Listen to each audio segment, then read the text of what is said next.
Hello. இன்னைக்கு நான் குல்கந்து காசி அல்வா பண்ணி காட்டலான்னு இருக்கேன். இது ரொம்ப டேஸ்டியா இருக்கு. இந்த குல்கந்து போடுறதால யூஸ்வலா குல்கந்து உடம்புக்கு ரொம்ப நல்லதும்பா. பிரெக்னென்ட் லேடிலாம் சாப்பிடலாம். மற்றபடி எல்லாருமே சாப்பிட்டா டைஜஷனுக்கு நல்லதுன்பா. அதுவும் ஆர்கானிக் வாங்கினீங்கன்னு வச்சுக்கோங்களேன், அது ரொம்ப நல்லா இருக்கும். இப்போ அந்த குல்கந்து காசி அல்வாக்கு தேவையான சாமான் என்னன்னு சொல்றேன் பாருங்க. வெள்ளை பூசணி நான் என்ன ஒரு 1/2 கிலோ திட்டத்துக்கு மேல எடுத்துட்டு இருக்கேன். இது எப்படி இந்த இதுக்கு வாங்கணும்னா, இங்க பாருங்க, அழுத்தமா இருக்கணும். இந்த காய் ஸ்பாஞ்ச் காய் மாதிரி இருக்கக்கூடாது. நல்லா இப்படி அழுத்தினா கல்லு மாதிரி இருக்கணும். அந்த மாதிரி காயில பண்ணாதான் டேஸ்டா இருக்கும்.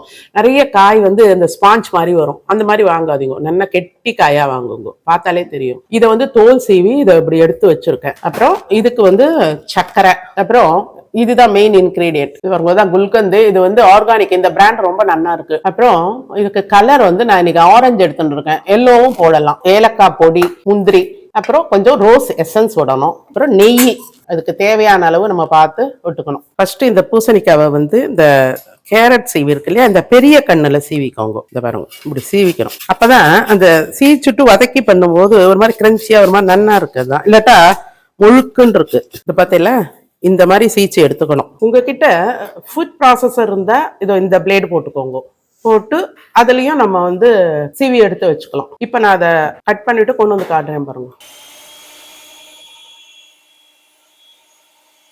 பார்த்தெல்லாம் எவ்வளோ சூப்பராக வந்திருக்கு பாருங்க. ஒரு 3 மினிட்ஸ் தான் இருக்கு இது பண்ணுறதுக்கே. எனக்கு அவ்வளோதான், ஈஸியாக வந்துடுத்து. அப்படி இது இல்லாதவா நீங்கள் அந்த இதில் துருவிக்கோங்க, கேரட் செய்வதில். இப்போ பாருங்க, இது என்ன பண்ணோம்னா, இதில் இருக்க தண்ணி எல்லாம் ஃபர்ஸ்ட் இப்படி வடிச்சிடணும். அப்போதான் நல்லா வதங்கும். ரொம்ப தண்ணி இருந்தால் லேட்டாக இருது. அப்புறம் ஒரு கொஞ்ச நேரம் வதங்கினதுக்கப்புறம் இந்த ஜலத்தை விட்டுக்கலாம்.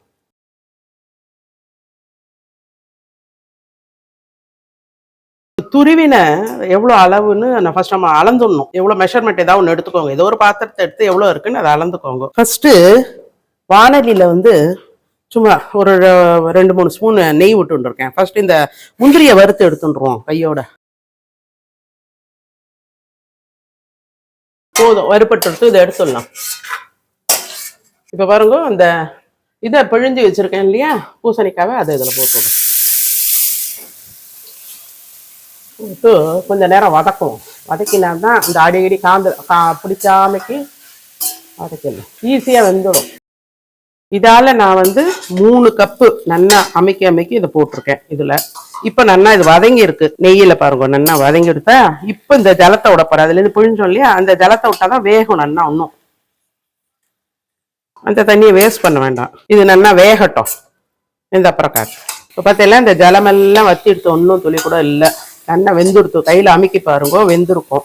இல்லை ஒட்டாம பார்த்துக்கணும் பக்கத்துலேயே இருந்து. இப்போ எவ்வளோ அமௌண்ட் இது ஃபர்ஸ்ட் அளந்து எடுத்தோமோ அதுல பாதி சர்க்கரை போட்டோம். நான் இப்போ இதுக்கு 1.5 போட்டிருக்கேன். 3 கப்பு அந்த துருவலுக்கு 1.5 கப்பு சர்க்கரை போட்டிருக்கேன்.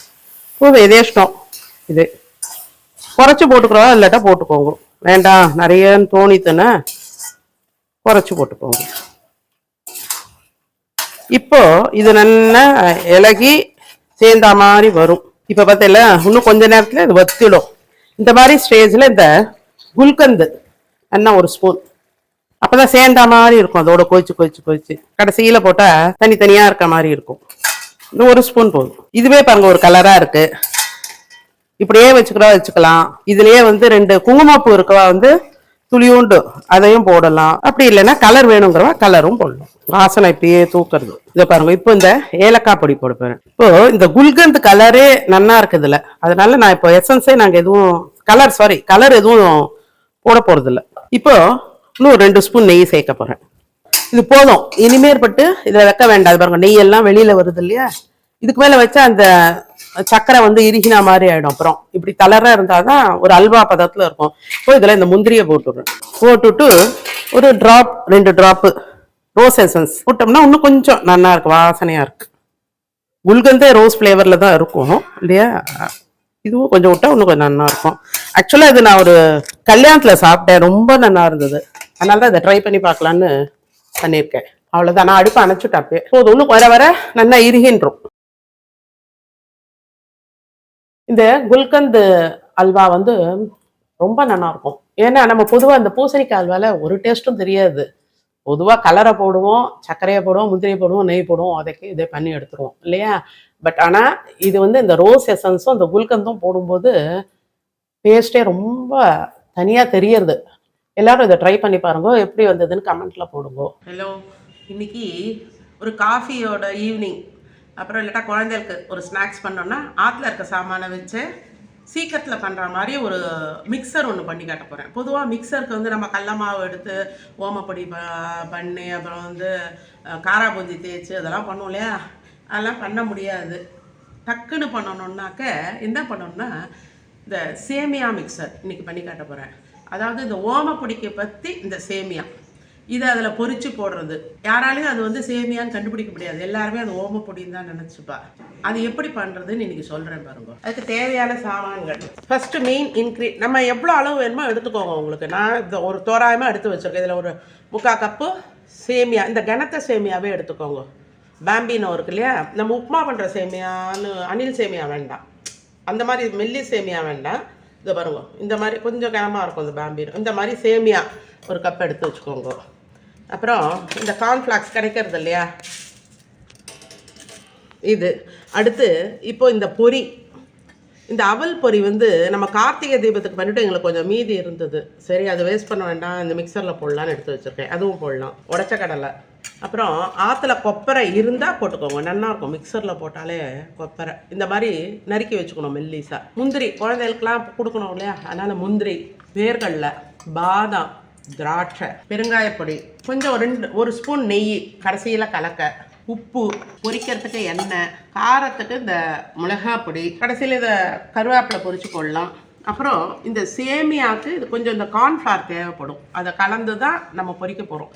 கார்ன்ஃப்ளவர் கொஞ்சம். ஃபஸ்ட்டு இந்த சேமியாவை வந்து கொஞ்சம் வேக விட்டு எடுத்துக்கணும். இப்போ இதுக்கு இந்த கப்பால் ஒரு 2 கப்பு தண்ணியை ஊற்றி வச்சுருக்கேன் நான். இதில் ஜலத்தை விட்டுட்டு ஒட்டாமல் வரணுன்றதுக்காக ஒரு 1/2 ஸ்பூன் எண்ணெய், ரொம்ப உப்பு வேணாம், மட்டா கொஞ்சோண்டு அதில் பிடிக்கிற அளவுக்கு சும்மா ஒரு 3 பிஞ்சு இருக்கும், அவ்வளோதான் போட்டிருப்பேன். இப்போ இது கொதிக்கட்டும், இந்த ஜலம் நல்லா கொதிக்கணும். ஜலம் நல்லா கொதிக்கிறதா இப்போ இந்த சேமியாவை இதில் போட்டுடலாம். இது சும்மா ஒரு நிமிஷம் கொதிக்கட்டும். இதுக்கு தண்ணி திட்டம்லாம் கிடையாது, தோராயமாக வச்சுக்கோங்க. 1க்கு ஒரு 2 கப்பு 2.5 கப்பு கூட வச்சுக்கலாம். ஏன்னா நம்ம இதை வடிகட்டிட போகிறோம் இந்த தண்ணியை. பார்த்தீங்களா, கரெக்டாக 5 மினிட்ஸ் தான். இதோ இந்த அளவு வெந்துடுத்து பாருங்க. இது போதும், இந்த அளவு வெந்தால் போதும். இப்போ இதை வடிகட்டிட்டு ரன்னிங் வாட்டரில் 1 நிமிஷம் காட்டும்.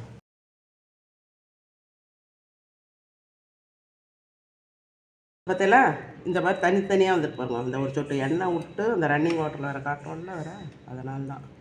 இப்போது இது மற்ற சாமான்லாம் பொரிக்கிற மட்டும் இது வந்து கொஞ்சம் நேரம் அப்படியே ஃபேன் காற்றுல வச்சுருப்போம். இப்போது ஃபஸ்ட்டு இழுப்பு சட்டியில் எண்ணெயை விட்டுப்போம். மட்டுப்பட்டா சுட்டெண்ணெய் வேஸ்ட் பண்ண வேண்டாங்க, காயட்டும். இப்போ பாருங்கள், எண்ணெய் காஞ்சோடனே ஃபஸ்ட்டு இந்த கார்ன்ஃப்ளாக்ஸை போட்டுக்கிறேன். மீடியமாக சின்னதாக்கிடுவோம் எண்ணெய் காஞ்சோடனே, வீதின்னு இல்லாமல்.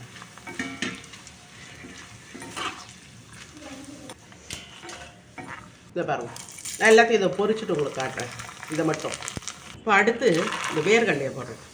வேர்கடலை வறுபட்டு எடுத்துடுறேன். அடுத்து இந்த முந்திரியை போடுறேன். அவ்வளோ முந்திரி போட்டோடனே சவுந்துடும், அதை விட எடுத்துடணும். இந்த பாதாம் வறுபட்டு எல்லாத்தையுமே தனித்தனியாகவே வறுத்து போடுவோம். ஏன்னா ஒன்று லேசாக இருந்தால் கருகி போய்டும் இல்லையா, அதுக்காக தான். இந்த திராட்சை,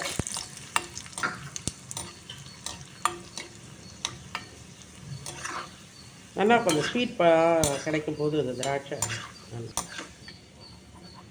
அடுத்து இந்த பொட்டுக்கடலை, அதுவும் ரொம்ப நேரம் வறுக்க வேண்டாம், மட்டும் எடுத்துட போகிறப்போ நிமிஷமாக ஆகிடும். இதெல்லாம் சின்னதாக தான் வச்சுருக்கேன் அடுப்பை, ஓசாட்டைக்கு வச்சு பாருங்கள். அதை போட்டோடனே இதெல்லாம் இதுவாகிடும். அடுத்து இந்த கொப்பரை, நல்லா இருக்கும். கொப்பரை இருந்தால் போடுங்க, அது ஒரு மாதிரி க்ரன்ச்சினஸ்ஸாக இருக்கும், சாப்பிடும்போது ஒன்று கிடைச்சா போதும். இதை பாருங்கள், அது சிவப்பாக எடுத்து இல்லையா, இதை எடுத்துடலாம், அவ்வளோதான். இதை பற்றியெல்லாம் எப்படி உதிராக இருக்கா.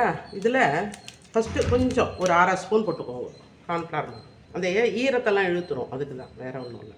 அரிசி மாவுலாம் போடாதீங்க, அது நல்லா இல்லை. அரிசி மாவு போட்டாக்க இந்த கார்ன்ஃப்ளவர் மாவு போட்டால் தான் நல்லா இருக்குது. சும்மா சின்ன சேஷையில் கூட கிடைக்கிறது இப்போல்லாம் இந்த கார்ன்ஃப்ளவர் மாவு. நல்லா இதுக்கே நான் ஒரு 3 ஸ்பூன் இழுத்து கொடுத்தோம் நல்லா, அப்போ தான் உதிராக வரும், பொரிக்கிறதுக்கு நல்லாயிருக்கும். இது பார்த்தீங்களா, இந்த கார்ன்ஃப்ளவர் பட்டு இப்படி ஒத்தையாக இருக்கணும். இது நல்லா மாவு தெரிஞ்சால் பரவாயில்ல, ஒன்றும் இல்லை. நல்லா போட்டுக்கோங்க. நல்லா ஆறுனதுக்கப்புறம் தண்ணி இல்லாமல் இருக்கணும். அப்போ இந்த கார்ன்ஃப்ளவர் போட்டேன்னா அப்படி ஒத்தையாக இருக்கும். இப்போ நான் வேறு இழுப்பு சட்டி வச்சு கொஞ்சம் எண்ணெய் விட்டு இது பொரிக்க போகிறேன். ஏன்னா அந்த எண்ணெய் கொஞ்சம் கருப்பாக இருக்கு இல்லையா, அது கடைசியில் கருவேப்பிலை அதெல்லாம் பொரிச்சிக்கலான்னு வச்சுன்ட்டேன். ஃப்ரெஷ்ஷாக கொஞ்சம் எண்ணெய் வச்சுருக்கேன் இதை பொரிக்க. ஏன்னா கொஞ்சம் சீக்கிரம் ஆகும், பெரிய இழுப்பு சட்டி வச்சுட்டோம்னா சீக்கிரம் ஆகும். இப்போ இதை காஞ்ச எண்ணெயில் போட போகிறேன். நிறைய போடாதீங்க, மொத்தையாகிடும். அப்படியே பரவாயில்ல அப்படியே போடுங்க.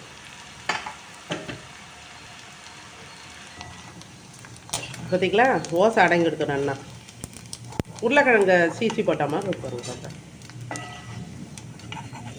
இதே மாதிரியே மற்றதெல்லாமும் பொரிச்சுட்டு காட்டுறேன் உங்களுக்கு. இதை பார்த்தெல்லாம் எல்லாம் பொரிச்சுட்டேன். மட்டும் போட்டு அவ்வளோ நல்லா கார்ன்ஃப்ளவர் 4-5 ஸ்பூன் போட்டேன் நான் நல்லா. அப்போ தான் அப்படி ஒத்தையாக அப்படி கிடச்சிருக்குறாங்க நல்லா மொத்தையாக இல்லாமல். மீடியமாக ஃப்ளேமை வச்சுட்டு வறுத்தேன். இப்போ அடுத்து இந்த எண்ணெயிலே கருவேப்பிலையை போட போகிறேன். அடுத்து அந்த எண்ணெயெல்லாம் எடுத்துட்டேன். அதில் சொட்டு மஞ்சப்பொடி போட்டு இந்த பொடியை வெறுமனையே வறுக்கலாம். ஏன்னா இது கரகரன்னு தான் இருக்கும். எண்ணெயெல்லாம் நான் விடலை, சும்மா கலருக்காக இதில் மஞ்சப்பொடி. இப்போ பாருங்கள், ஒரு 2 நிமிஷம் நல்லா வறுத்துட்டேன். அப்போ தான் கரகரன்னு ஆகும். அது ஏற்கனவே காரத்துக்கு எதை மாதத்தை வாங்கினது இல்லை அது பொரி. இப்போ இதை எடுத்து அதில் போட்டுருவோம். பாருங்கள், நல்லா ஒரு ஸ்பூன் நெய், வாசனையாக இருக்கும் கடைசியில். இது காஞ்ச உடனே அணைக்க கூட அணைச்சிடலாம். இப்போ பாருங்கள், நல்லா பெருங்காயப்பொடி, உப்பு, காரப்பொடி பொரிச்சுட்டு இப்போ இதில் விட்டுருவோம். இப்போது இந்த பேப்பர் எடுத்துடுறேன்.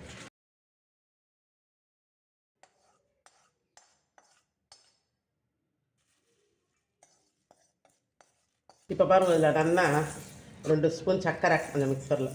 அவள் தான் இது இந்த கட்டாமிட்டா மாதிரி இருக்கும் சொல்லி சர்க்கரை போடுறதால. இப்போ இதை நல்லா கையிட்டு கலக்கலாம். பரவாயில்ல, உடையாமல் லேசாக அப்படியே